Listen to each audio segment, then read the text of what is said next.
Ay, mis niños, escúchenme bien, escúchenme con el corazón abierto, porque hay días en la vida de en la larga vida de una mujer como yo, que se quedan grabados, quemados a fuego lento en el alma. Y aquel día que fui a cuidar a aquel muchacho, a ese jovencito de 18 años, aquel día jamás, jamás lo olvidaré. Ni un solo instante de él se ha borrado de mi memoria. Ni el olor, ni la luz, ni la sensación, ni la sorpresa que me dejó sin aliento, con el corazón latiéndome como un colibrí atrapado en la jaula de mis costillas. Permítanme llevarlos de la mano, con mi memoria ya un poco cansada, pero mi corazón aún vibrante. A aquellos años lejanos, fue en una época distinta, ¿saben? Cuando las cosas eran más duras quizás.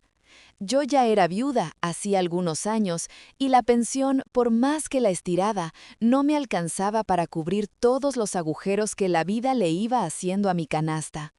Mis hijos, ya grandes, con sus propias familias y sus propias batallas, hacían lo que podían, pero yo siempre fui de las que prefería ganarse el pan con el sudor de su frente antes que ser una carga para nadie. Así que buscaba trabajitos, lo que fuera, coser, limpiar, cuidar enfermos, acompañar viejitas solitarias, cualquier cosa que me diera para el día a día y para no sentirme inútil. Fue una vecina, doña Elena, la que me habló de la familia del señor Fernando y la señora Clara. Gente de bien, me dijo, gente de recursos, pero con una pena muy grande. Su hijo, Miguel, de apenas 18 años, había tenido un accidente terrible. Un coche lo había atropellado mientras cruzaba la calle, y le había dejado las piernas sin movimiento, una paraplegia, así lo llamaron los médicos. Y claro, un muchacho tan joven, en la flor de la vida, de repente postrado en una cama, dependiendo de otros para todo, era una tragedia que se sentía en el aire, incluso antes de conocerlos. Necesitaban a alguien para cuidarlo durante el día, mientras ellos trabajaban, alguien que lo ayudara con sus necesidades básicas, que le hiciera compañía, que lo animara un poco. Yo, acostumbrada a los achaques de la vejez, a las dolencias crónicas, sentí un escalofrío. Un muchacho de 18, eso era diferente. Pero la necesidad apretaba y la paga era buena, lo suficiente como para darme un respiro. Así que, con el nudo en la garganta y la esperanza en el pecho, acepté la entrevista. La casa. Ay, la casa. Todavía puedo sentirla. No era una mansión ostentosa, pero sí una casa grande, de esas antiguas, con techos altos y pasillos largos. Olía a madera vieja, a cera para muebles, a un ligero perfume floral que debía ser de la señora Clara, mezclado con el aroma a desinfectante, a medicamento suave que ya se había impregnado en las paredes, en las cortinas. Al entrar, sentí el aire un poco pesado, como si la tristeza tuviera peso y volumen, llenando cada rincón. La luz entraba por unos ventanales altos, filtrada por visillos claros, pero aún así se sentía una penumbra, una especie de velo sobre el ambiente. Los padres de Miguel, el señor Fernando y la señora Clara, me recibieron en la sala. Eran personas educadas, sí, pero con los ojos cansados, la piel marcada por la preocupación. Ella, la señora Clara, tenía un pañuelo de seda que a veces se llevaba a la boca, como si quisiera contener un grito. Él, el señor Fernando, hablaba con voz baja, midiendo cada palabra, pero se le veía la desesperación en el gesto de las manos. Me explicaron las rutinas, los medicamentos, las precauciones, y luego me llevaron a conocer a Miguel. La habitación de Miguel estaba en la planta baja, cerca del jardín, lo que era un alivio para mí, pensando en que quizás podría sacarlo a tomar el sol. Al entrar, el aire cambió un poco. Había un ligero olor a juventud, a piel limpia, a colonia fresca, mezclado con el inevitable aroma hospital que siempre acompaña a la enfermedad. Miguel estaba recostado en su cama, con la cabeza ligeramente elevada. Era un muchacho hermoso, ojos grandes, de un color castaño profundo, cabello oscuro y lacio que le caía sobre la frente. pero en sus ojos había una melancolía que me partió el alma. Una chispa de vida apagada, una resignación prematura. Me miró sin emoción, sin curiosidad, casi como si no estuviera realmente allí. Miguel, ella es doña Carmen, quien te cuidará, dijo su madre con una voz que intentaba ser animada, pero que sonaba rota. Él solo asintió con la cabeza, sin decir una palabra. Yo sentí una mezcla de compasión y una punzada de impotencia. ¿Cómo se le hablaba a un joven que lo había perdido todo, o al menos la mitad de su vida? Prometí con el corazón que haría lo mejor que pudiera por él. Los primeros días fueron lentos.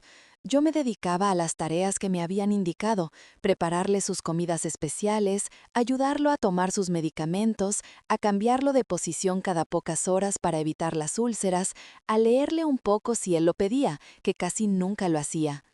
El silencio era mi compañero. El sonido de los pájaros en el jardín, el murmullo de la televisión en otra habitación, el tic-tac de un reloj de pared. Miguel apenas hablaba. A veces, solo a veces, me lanzaba una mirada fugaz, una sombra de algo. ¿Agradecimiento? ¿Vergüenza? Nunca lo supe con certeza. Yo trataba de hablarle, de contarle historias, de preguntarle sobre sus gustos, pero sus respuestas eran monosílabos o simplemente un encogimiento de hombros. El aroma a su habitación se convirtió en algo familiar, una mezcla de limpieza, de loción corporal que usaba y de ese aire estancado que a veces se forma en los cuartos de enfermos. Yo abría las ventanas cada vez que podía para que el aire fresco del jardín entrara y se llevara un poco de esa pesadez. Pasaban las horas, pasaban los días, y yo me iba acostumbrando a su ritmo, a sus necesidades. Mi corazón de abuela, de madre, se iba pegando a él, a su fragilidad, a su juventud truncada. Una mañana, ay mis niños, fue una mañana de esas de verano, calurosa y húmeda, donde el aire se pegaba a la piel y el sol entraba a raudares por los ventanales a pesar de los visillos. Ese día, el doctor había recomendado que Miguel tomara un baño completo, no solo las esponjas habituales, para refrescarlo y ayudar a su circulación. La señora Clara me había mostrado el baño adaptado, con barras de apoyo y una silla especial para la ducha. Era la primera vez que tendría que ayudarlo con algo tan íntimo. Yo, con mi experiencia de vida, había ayudado a muchos ancianos, a muchos enfermos, a bañarse. No era algo que me asustara, era parte del trabajo, parte de la dignidad de la persona. Pero con un muchacho de 18 sentía un pudor distinto, una vergüenza ajena quizás, por su juventud, por su vulnerabilidad. Preparé el baño con esmero, llené la bañera adaptada con agua tibia, no muy caliente, no muy fría. Puse un poco de jabón líquido con un aroma suave para que no fuera invasivo. El vapor comenzó a subir, empañando ligeramente los azulejos de un color crema. El baño olía a limpio, a jabón, a esa humedad cálida que relaja los músculos. Fui a la habitación de Miguel con la toalla grande y suave sobre mi brazo. «Miguel», le dije con mi voz más amable, «hoy toca un baño completo, cariño, te sentirás mucho mejor». Él, como siempre, solo asintió, su mirada fija en algún punto distante del techo. Con toda la delicadeza del mundo, lo ayudé a desvestirse, primero la bata, luego el pijama. Mis manos, ya viejas y un poco temblorosas, actuaban con la profesionalidad que los años me habían dado. Evitaba mirarlo directamente, respetando su intimidad, aunque él parecía ajeno a todo. Lo levanté con cuidado, apoyándolo en la silla de ruedas especial para la ducha. El trayecto hasta el baño fue corto pero lento. El sonido de las ruedas sobre el piso de baldosas, el susurro de la ropa al quitarla, el suave chapoteo del agua en la bañera que ya esperaba. Lo senté con sumo cuidado en la silla de ducha, que tenía una abertura para facilitar el aseo. Y entonces, mis niños, ocurrió. Cuando ya estaba listo para empezar a lavarlo, cuando mis ojos se posaron en su cuerpo joven y vulnerable para asegurarme de que estaba bien colocado y seguro, lo vi.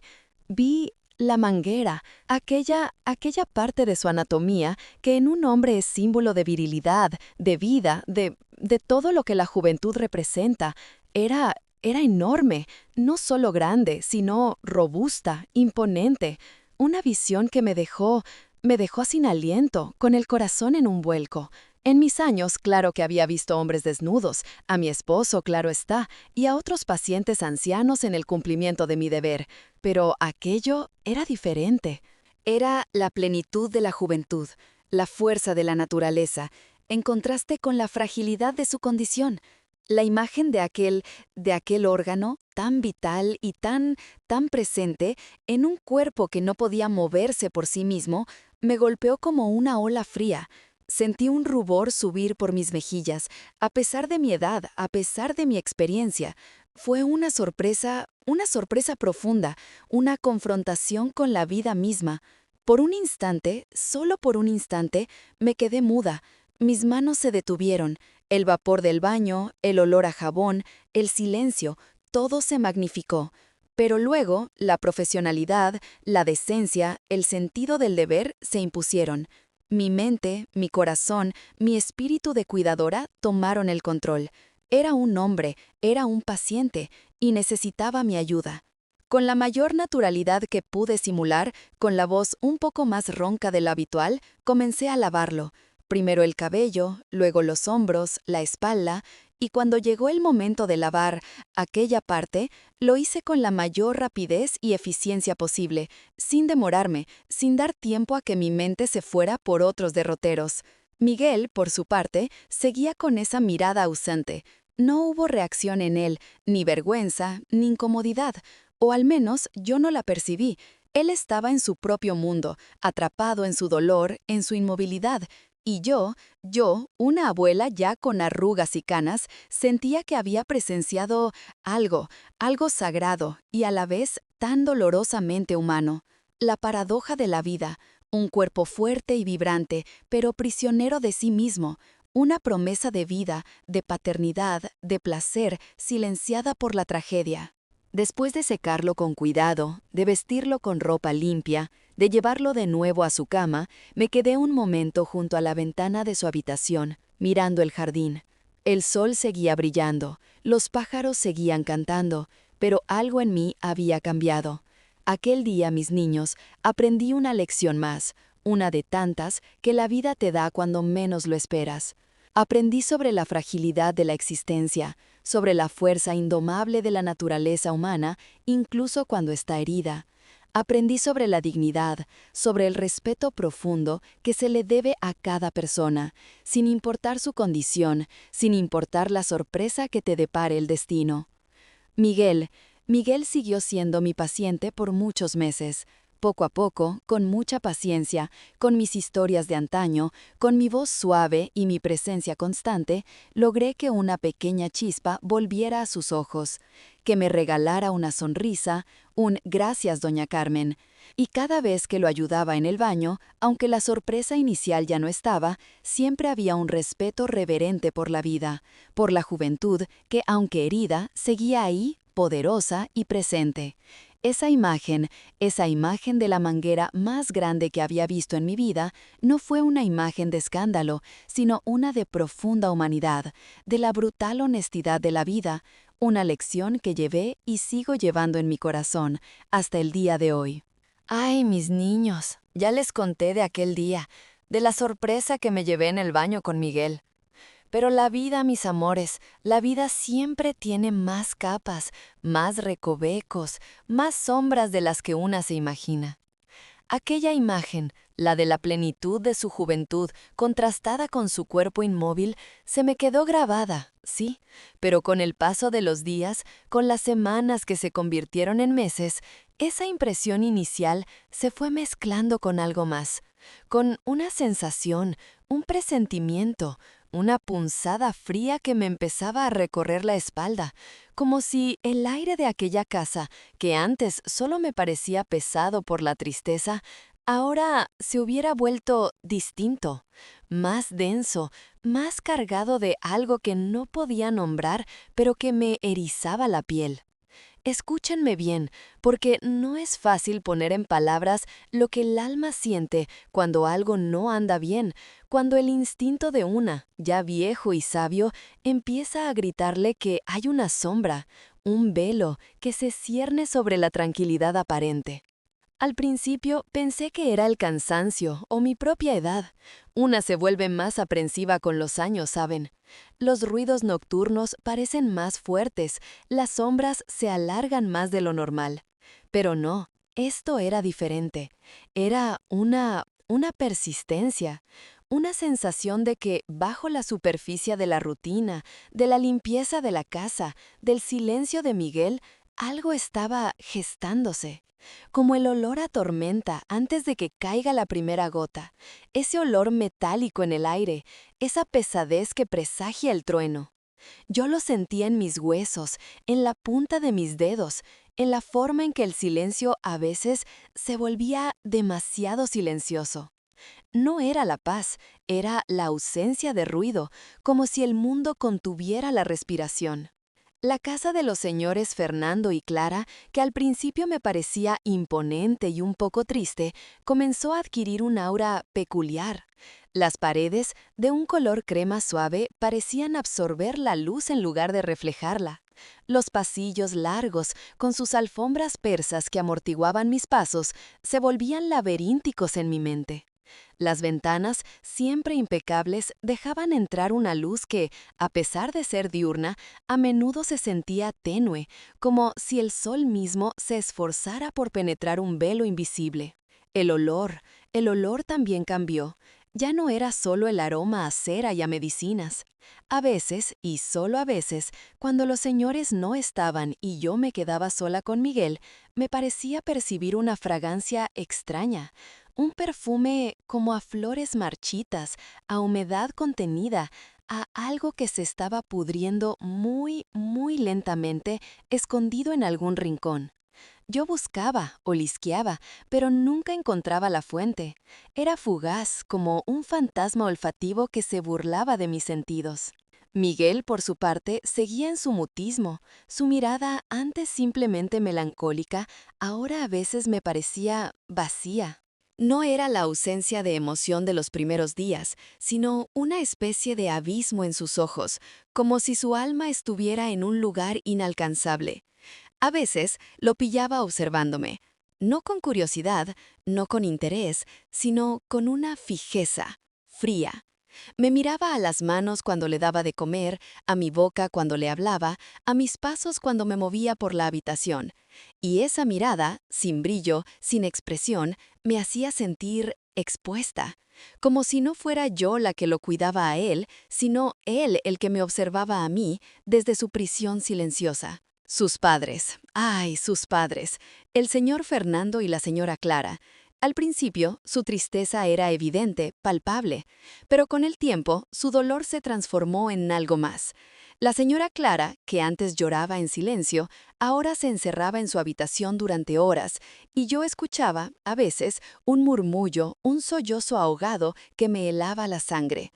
El señor Fernando, siempre tan correcto, comenzó a tener los ojos inyectados en sangre, como si no durmiera. Sus conversaciones conmigo se hicieron más escuetas, más formales. Me daban las instrucciones del día casi sin mirarme a los ojos y luego se marchaban, dejándome sola en aquella casa que cada día me parecía más grande, más solitaria, más llena de ecos invisibles. Recuerdo una tarde, el sol ya se ponía, tiñendo las nubes de un naranja y morado melancólico. Yo estaba en la cocina, preparando la cena de Miguel, una sopa ligera con verduras frescas. La cocina olía a caldo hirviendo, a perejil recién picado. Era un olor reconfortante, de hogar. Pero el resto de la casa se sentía frío, a pesar del calor del verano. De repente, escuché un ruido, un golpe seco, como si algo pesado se hubiera caído en la planta de arriba. Mi corazón dio un brinco. Pensé en la señora Clara, que quizás se había desmayado, o en algún objeto que se había caído. Fui corriendo, mis pasos resonando en el silencio de los pasillos. Llegué a la escalera y el aire allí arriba se sentía aún más frío, como si una ráfaga helada hubiera pasado por la casa. Las puertas de las habitaciones estaban cerradas, todas ellas. Llamé a la de la señora Clara, suavemente. «Señora Clara, ¿está usted bien?» No hubo respuesta. Llamé de nuevo, un poco más fuerte. Nada. El silencio era total, absoluto. Bajé las escaleras, con el corazón latiéndome con fuerza, y volví a la cocina. Pensé que quizás había sido mi imaginación o el asentamiento de la casa vieja. Pero aquel golpe, me había sonado demasiado real, demasiado cercano. Otra vez fue durante la noche. Yo tenía mi propia habitación en la planta baja, cerca de la de Miguel, para poder atenderlo si me necesitaba. Era una habitación pequeña, pero acogedora, con una ventana que daba al jardín trasero. Esa noche, la luna llena entraba a raudales, pintando el suelo de plata. No podía dormir, me sentía inquieta, como si algo me observara desde la oscuridad.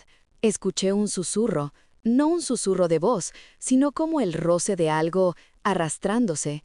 Al principio, pensé que era un animal del jardín, quizás un gato, pero el sonido venía de dentro de la casa.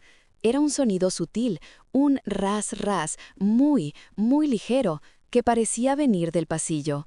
Me levanté, con los pies descalzos sobre las baldosas frías, y abrí la puerta de mi habitación con sumo cuidado. El pasillo estaba oscuro, apenas iluminado por la luz de la luna que entraba por una ventana lejana. No vi nada, no escuché nada, solo el silencio, que ahora me parecía un animal al acecho. Cerré la puerta, el corazón golpeándome en el pecho, y me metí de nuevo en la cama, cubriéndome hasta la cabeza. Aquella noche dormí con la luz encendida del baño, dejando un resquicio de luz que se colaba bajo la puerta de mi habitación. La sensación de que no estaba sola, de que había algo más en aquella casa, se hizo innegable. La tensión se iba acumulando, mis niños, como las nubes de tormenta en un día bochornoso. Cada día que pasaba, yo me sentía más vigilada. Las sombras en los rincones de la casa parecían más densas, más profundas. Los crujidos de la madera, los lamentos del viento en las ventanas, todo adquiría un significado ominoso. Yo, que siempre había sido una mujer de fe, una mujer práctica, comencé a sentir un escalofrío que no era de frío, sino de algo inexplicable. Había algo en el ambiente, una vibración, una energía que me decía que esta tristeza no era solo por la enfermedad de Miguel. Había algo más, algo que los padres no decían, algo que Miguel en su silencio quizás sabía o sentía. Mis manos, que antes se movían con soltura al preparar las medicinas o al cambiar las sábanas de Miguel, ahora temblaban un poco más. Mi mirada, antes directa y compasiva, ahora se desviaba, buscando algo que no podía ver. Cuando le daba de comer, notaba que Miguel, en sus momentos de lucidez, que eran pocos pero existían, me observaba con una intensidad que me perturbaba. Era una mirada que parecía pedir ayuda, pero a la vez una mirada que contenía un secreto pesado, oscuro. Yo sentía el peso de ese secreto en la habitación, en el aire que respirábamos. La atmósfera se había vuelto asfixiante, como si el tiempo se hubiera detenido en aquella casa y solo la tensión, el miedo y una pena más profunda que la tristeza misma pudieran respirar libremente. Y yo, una simple cuidadora, me encontraba en medio de todo aquello, sin saber qué era lo que se avecinaba, pero con la certeza de que algo terrible estaba por revelarse. Mis niños, mis queridos niños, el alma de una anciana como yo, que ha visto tanto en esta vida, que ha sentido el frío de la muerte y el calor de la esperanza, a veces se siente como un libro viejo, con páginas amarillentas que guardan historias que ni el tiempo ni el viento han podido borrar. Ya les conté cómo aquella casa me iba envolviendo, cómo el aire se hacía más denso, más cargado de algo que no entendía, pero que me oprimía el pecho. Aquel presentimiento, aquel escalofrío que me recorría la espalda, se convirtió en una constante compañera. Los ruidos extraños, los silencios profundos, la mirada vacía de Miguel, todo se iba sumando, construyendo un muro de inquietud a mi alrededor. Y yo, tonta de mí, con mi corazón de abuela queriendo ver solo lo bueno, queriendo creer que la tristeza era la única sombra, intentaba ignorar esa voz interior que me gritaba que algo andaba muy, muy mal. Y esa fue mi primera equivocación, mis amores, no escuchar a mi propia intuición, no confiar en la sabiduría de mis años. El señor Fernando y la señora Clara se ausentaban cada vez más. Sus viajes de trabajo o sus asuntos importantes, como los llamaban, se hacían más frecuentes, más largos. Me dejaban sola con Miguel, en aquella casa que ya no olía solo a cera vieja y a medicinas, sino a algo más, a ese perfume dulzón y empalagoso que intentaba ocultar un aroma subyacente. Un tufo a algo que se estaba echando a perder, a algo orgánico y que me revolvía el estómago. Yo lo buscaba, olía en cada rincón, abría ventanas, pero el olor era escurridizo, como un fantasma que se burlaba de mí. Se iba y venía con las corrientes de aire, dejándome siempre con la duda, con la nariz arrugada y el alma encogida. Una tarde de esas que el cielo se pone de un gris plomizo y parece que va a caer el mundo, los señores se habían ido temprano, diciendo que no volverían hasta bien entrada la noche. La casa estaba en un silencio sepulcral, solo roto por el tic-tac monótono del reloj de pared en el pasillo y el zumbido lejano de un insecto en el jardín. Miguel estaba especialmente inmerso en su propio mundo, más apático que de costumbre. Sus ojos, normalmente vacíos, hoy parecían aún más hundidos, con unas ojeras moradas que no había notado antes. Había algo en su piel, un tono pálido, casi cerúleo, que me alarmó. Le tomé la temperatura, le revisé las pupilas, todo parecía normal, según mis limitados conocimientos, pero mi corazón me decía que no lo estaba. Le hablé, como solía hacer, le conté de mi pueblo, de las flores que sembraba mi madre, de los juegos de la niñez. Él, por primera vez en mucho tiempo, pareció reaccionar. No fue una palabra, no fue un gesto claro, pero sus ojos, por un instante, se posaron en los míos con una intensidad que me heló y me dio esperanza a la vez. Sus labios, secos y agrietados, se movieron apenas, como si quisiera decir algo, pero no pudiera. Y luego, su mano derecha, esa que apenas tenía movimiento, esa mano que yo sostenía a menudo para darle algo de calor, se movió. Lentamente, con un esfuerzo visible, con un temblor casi imperceptible, su dedo índice se levantó y apuntó. Apuntó hacia la mesita de noche que tenía al lado de su cama. No a la superficie, sino a la parte de abajo, a un pequeño cajón que siempre estaba cerrado con llave. Era un cajón de esos antiguos, de madera oscura, con un tirador de bronce que yo nunca había visto abrir. Mi corazón se aceleró. ¿Qué quería decirme? ¿Había algo allí? Sentí un torbellino de emociones, miedo, curiosidad, una punzada de remordimiento por no haber prestado más atención a sus pequeñas señales antes. Me acerqué a la mesita de noche, mis pasos resonando en el silencio abrumador. El olor a podredumbre, a ese dulce y nauseabundo perfume, se hizo más fuerte, como si emanara de aquel mismo cajón. Mis manos, ya viejas y temblorosas, buscaron alguna forma de abrirlo. Tiré del tirador, pero estaba firmemente cerrado. No había llave a la vista. Miré a Miguel, esperando alguna otra indicación. Su mirada seguía fija en el cajón, con una urgencia que nunca antes le había visto. Era como si su vida, lo poco que le quedaba de ella, dependiera de que yo abriera aquel compartimento. Con una mezcla de determinación y pavor, comencé a buscar. Revisé por debajo de la mesita, palpé los bordes, nada. Luego, casi por instinto, metí la mano debajo de la almohada de Miguel. Y allí estaba, una pequeña llave de bronce, fría y pesada en la palma de mi mano. Me miró de nuevo, y en sus ojos, por un breve y agonizante momento, vi una súplica desgarradora, una petición de ayuda que me atravesó el alma como un puñal helado. Y también, sí, también vi un miedo profundo, un terror que no era el miedo a morir, sino el miedo a lo que se ocultaba. Mis dedos temblaban tanto que apenas pude insertar la llave en la cerradura.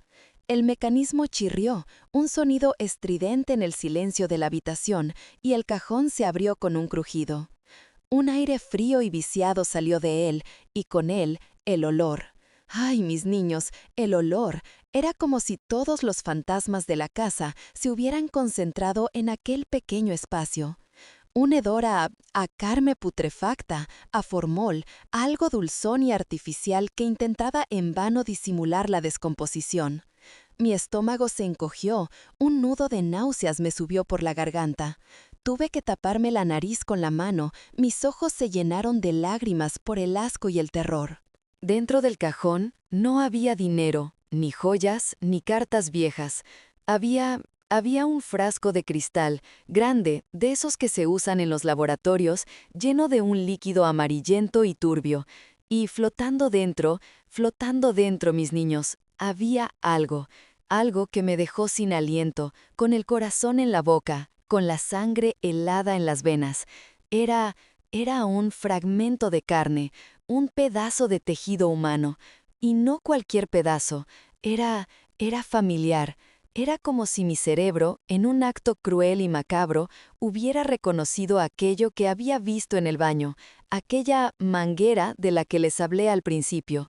Pero ahora estaba allí, en aquel frasco, inerte, pálida, como un trofeo grotesco o una muestra científica de algo horrendo. Junto al frasco había una libreta de tapas de cuero con páginas manuscritas. Mis manos temblaban tanto que apenas pude tomarla. La abrí al azar, y mis ojos, a pesar de la neblina de lágrimas y el shock, se posaron en unas palabras. Eran anotaciones, fechas, dosis, y luego una palabra que se repetía, preservación, y más adelante, experimento. Y más, mucho más, dibujos anatómicos, diagramas extraños, nombres de químicos y una frase, escrita en tinta roja, que me heló el alma hasta lo más profundo. Para mantenerlo puro, para que su esencia no se pierda. Un sacrificio necesario. Mis piernas flaquearon, sentí que el mundo se me venía encima. No era un accidente, no era una enfermedad, era una atrocidad. Aquel olor, aquel perfume dulce intentando enmascarar la putrefacción, era el olor de la muerte, de algo que había sido arrancado de la vida, de la dignidad. Aquel frasco contenía una parte de Miguel, una parte de su virilidad, de su juventud, de su ser, que sus propios padres, en su locura, en su desesperación, habían extirpado, habían guardado como si fuera un recuerdo macabro, un intento retorcido de preservar algo de él. La manguera más grande de mi vida que había visto, ahora era un fragmento en un frasco, testigo silencioso de una barbarie inimaginable.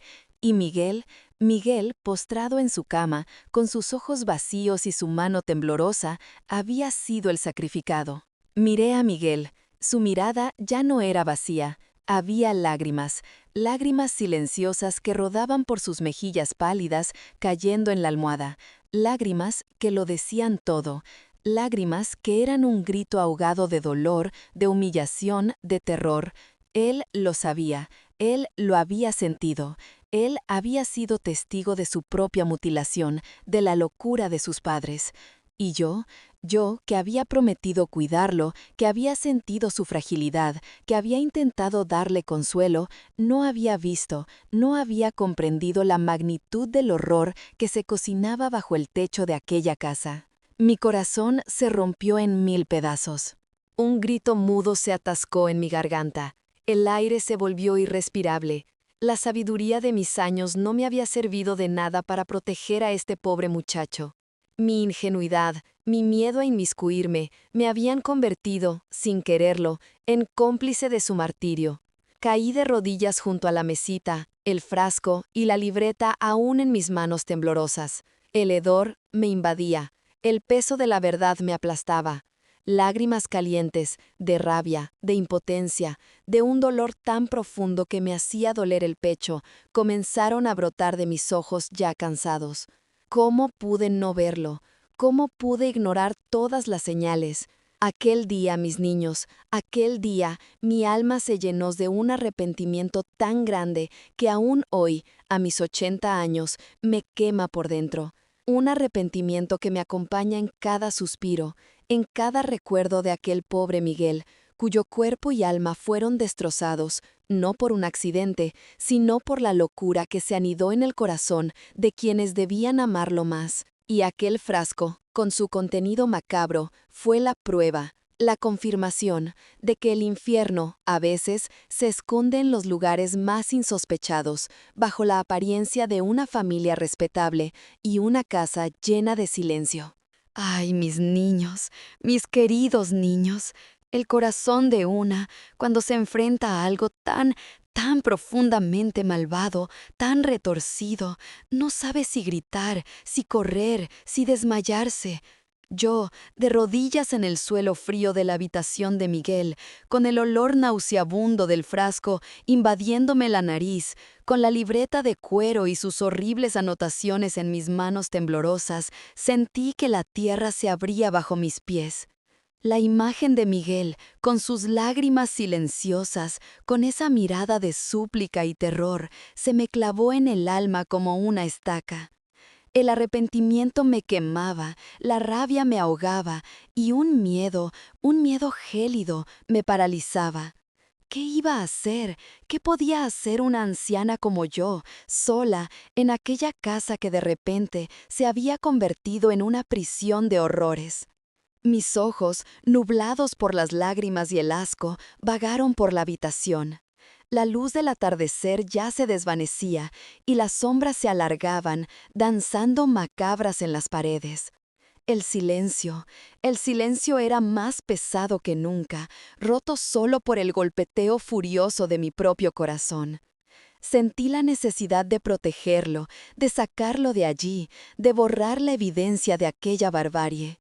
Mis manos, a pesar del temblor, se aferraron al frasco y a la libreta, como si fueran tesoros malditos. Tenía que hacer algo, tenía que actuar. No podía dejar que este horror continuara, no podía dejar que Miguel siguiera siendo víctima de esa locura. Y justo en ese instante, mis niños, cuando mi mente, ya vieja y cansada, intentaba procesar la magnitud de la tragedia, cuando el nudo de terror en mi garganta me impedía respirar, escuché un sonido, el chirrido familiar de la puerta principal al abrirse. Y luego, pasos que resonaban en el mármol del recibidor, pasos que se acercaban, lentos, pesados, por el largo pasillo.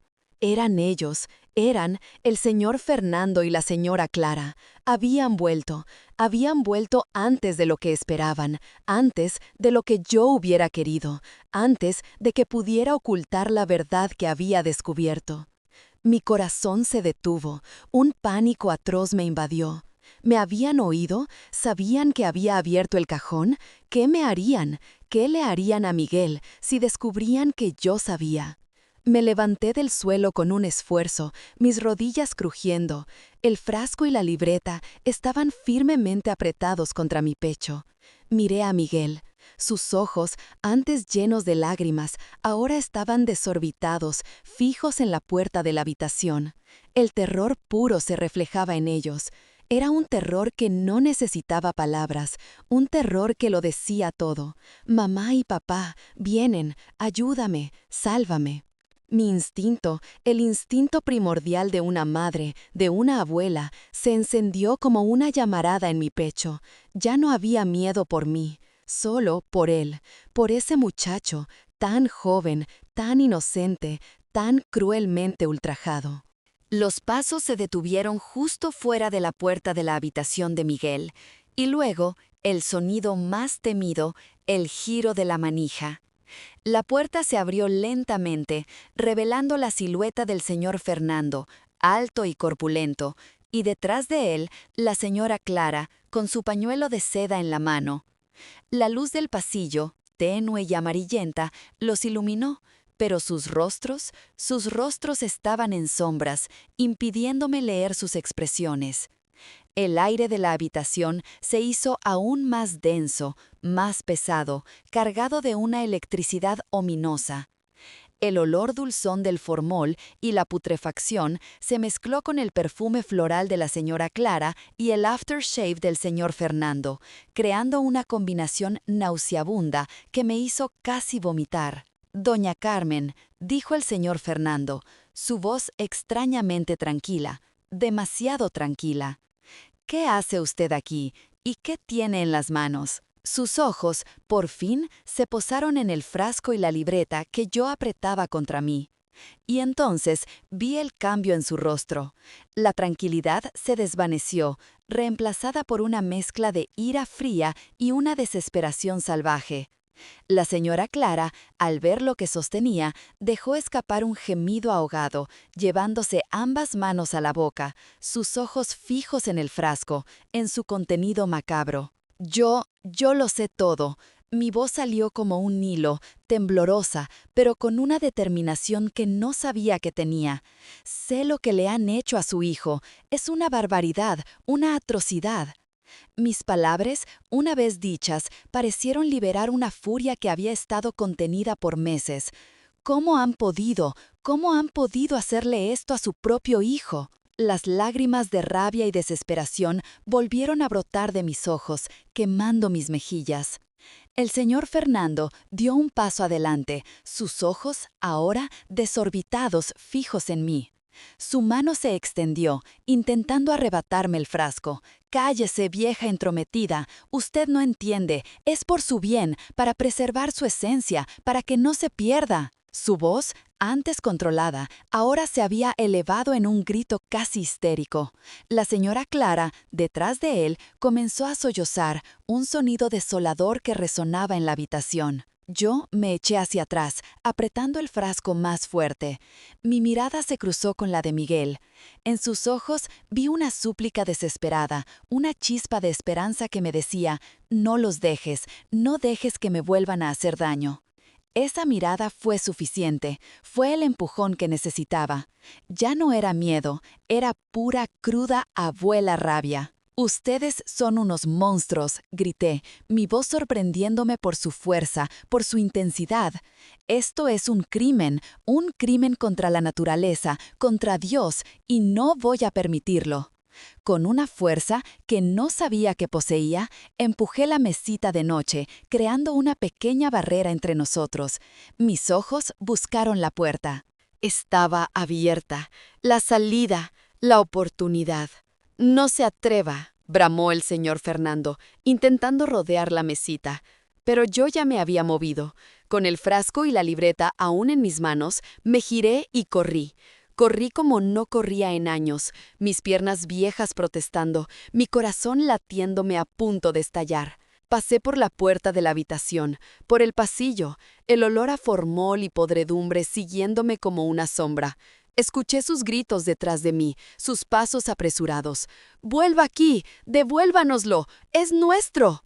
Pero yo no me detuve. Mis pulmones ardían, mi visión se nublaba, pero la imagen de los ojos de Miguel, de su súplica, me impulsaba. La puerta principal estaba a la vista. Con un último esfuerzo, mis manos temblorosas se aferraron a la manija, girándola con desesperación. La abrí de par en par, y el aire fresco de la noche, el aroma a tierra húmeda y a jazmines del jardín, me golpeó el rostro. Libertad, o al menos la promesa de ella. Salí corriendo a la calle, bajo la luz tenue de una farola solitaria. Mis pies descalzos chocaron contra el asfalto frío, pero no sentía el dolor, solo la urgencia. Corrí hacia la casa de mi vecina, doña Elena, la que me había recomendado para este trabajo infernal. Golpeé la puerta con todas mis fuerzas, gritando, llorando, con el frasco y la libreta aún apretados contra mi pecho, como si fueran la prueba de mi propia cordura, de la verdad que nadie creería. Lo que siguió, mis niños, fue un torbellino. La policía llegó, las sirenas rompieron la quietud de la noche. Mi testimonio, el frasco, la libreta, todo fue crucial. Los padres de Miguel, el señor Fernando y la señora Clara, fueron arrestados esa misma noche. Su locura, su obsesión por preservar a su hijo, había ido demasiado lejos, había cruzado una línea que ningún amor, por retorcido que fuera, podía justificar.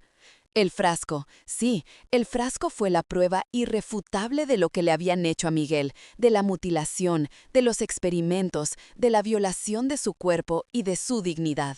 Miguel, ay, mi pobre Miguel, fue sacado de aquella casa, llevado a un hospital.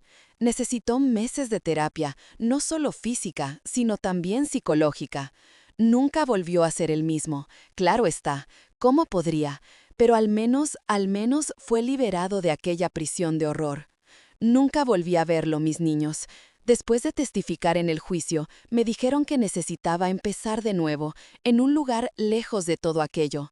Espero con todo mi corazón que haya encontrado algo de paz, algo de consuelo en su vida, después de tanto sufrimiento. Yo nunca me recuperé del todo de aquello. La imagen del frasco, el olor, la mirada de Miguel se quedaron grabados en mí. Dejé de ser cuidadora. Mi alma ya no podía con tanto dolor ajeno. Pero me quedó una lección, mis niños, una lección que quiero compartir con ustedes, con la esperanza de que les sirva en esta vida que a veces es tan hermosa y a veces tan cruel. Escúchenme bien, mis amores. La vida les pondrá frente a situaciones que les harán dudar, que les harán sentir incómodos. Habrá personas que, bajo una apariencia de normalidad, de respetabilidad, de incluso un amor desmedido, ocultarán oscuridades impensables. No ignoren esa voz interior, ese presentimiento, esa punzada fría que les dice que algo no está bien. Esa es la sabiduría de su alma, la experiencia de sus ancestros que les habla. No la callen por miedo a parecer entrometidos o por temor a lo que puedan encontrar. Confíen en su instinto, en su intuición. Y cuando vean una injusticia, cuando perciban que alguien está siendo dañado, especialmente los más vulnerables, no se queden callados, no se queden de brazos cruzados. Hablen, actúen, aunque les tiemblen las piernas, aunque el miedo les paralice. Porque el silencio, mis niños, el silencio a veces es el cómplice más grande de la maldad. Y no hay arrepentimiento más grande que el de haber sabido la verdad y no haber hecho nada para cambiarla. Recuerden a Miguel, recuerden su mirada. Y sean siempre, siempre la voz de aquellos que no pueden hablar.